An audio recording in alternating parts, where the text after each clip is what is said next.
Alam ko pa naman. Ba't umusap mo naman si Bel?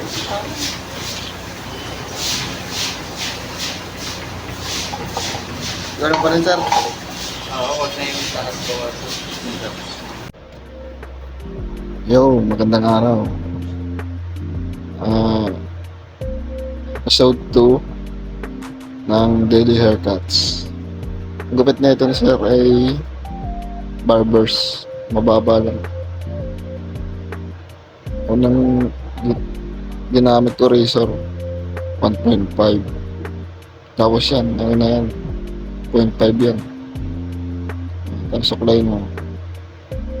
Lagi natin suklayin yung buhok para maayos. Uniform.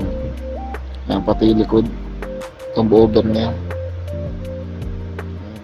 Thumb over. Baba sa mataas. Yung baba kahit di na yan. Kasi dadali mo pa yan ng ulo. Ulo yan. Ang sunod na ginagawa ko yan, trimmer. Maliit na razor. Matalim yan. Pamlagay ng guide. Yan na zero. Zero na sa razor.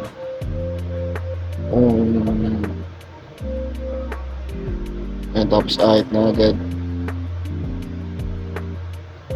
Mabilis lang tong gupit na to, pero ito kasi si sir, mahirap gupitan to. Same buhok niya, manipis. Kaya yung sa tingin kong di pa masyado maayos na mga part, hindi masyado nag-blend yung fade, yung nabalikan ko yun, saka yung taas yan, ano na yan, finishing na yan, saka curve over ng razor ng gunting yan, pati likod yan, tapos binalikan ko na naman ganyan na. Pagka di mo maayos, balikan mo lang, pero kung masyado tataasan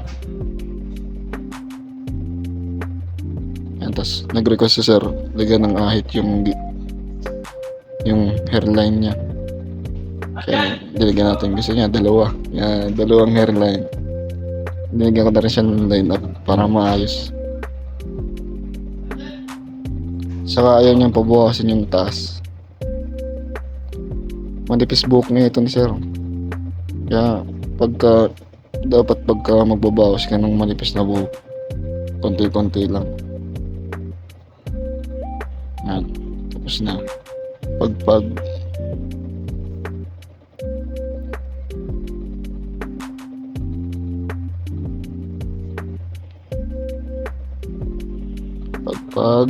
Yan.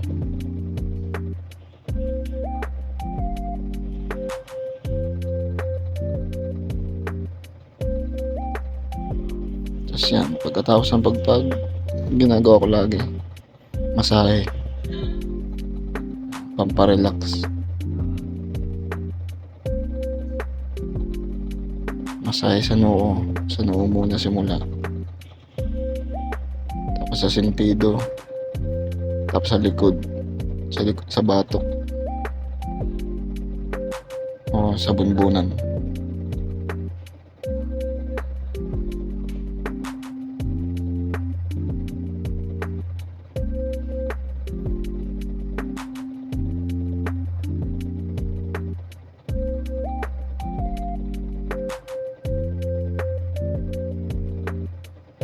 Yan, tapos sa shoulders,